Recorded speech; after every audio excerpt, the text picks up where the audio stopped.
Mobile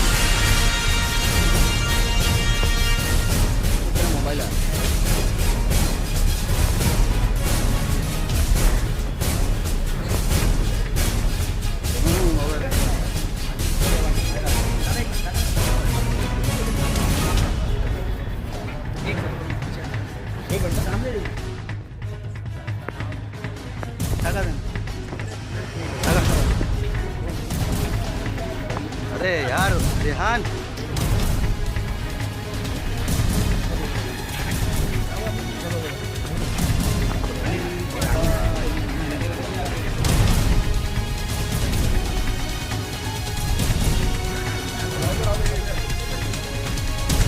झालेल्या त्यांची background काय?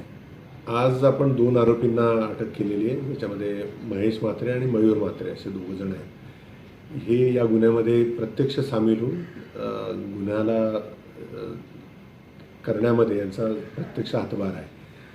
या दोघांनाही काल भिवंडीतील नारपोली पोलीस ठाण्याचे प्रभारी अधिकारी PI जाधव, ACP मुजावर आणि त्यांच्या टीमनी या सगळ्यांना अटक केलेली आहे. सर, ही आरोपींचं बॅकग्राऊंड काय, त्यांच्या नातेवाईक आहे का? हे प्रशांत म्हात्रे म्हणजे मनोज म्हात्रे यांचे चुलत भाऊ यांच्याशी रिलेटेड आहेत आणि गुन्ह्यामध्ये गुन्हेगारी कारवाईमध्ये प्रशांत म्हात्रे यांना मदत करतात.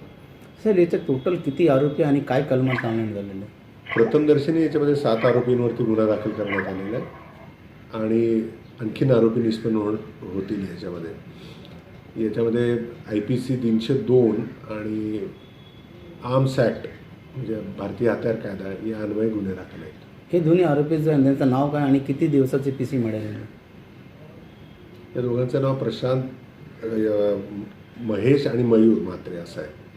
हे जे CCTVमध्ये दिसत आहेत ते आरोपी वार करताना मनोज म्हात्रे यांच्यावरती, तर ते त्याच्यामध्ये हे निष्पन्न मी आहेत आरोपी. अजून इन्व्हेस्टिगेशन चालू आहे त्यामुळे मी हे क्लिअर आता या स्टेजला सांगू शकत नाही, परंतु हे यांचा गुन्ह्यामध्ये प्रत्यक्ष सहभाग आहे.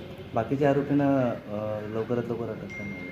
6 टीम्स झोन 2 कडून आणि 3 टीम्स क्राईम ब्रँचकडून याच्यामध्ये कार्यरत आहे.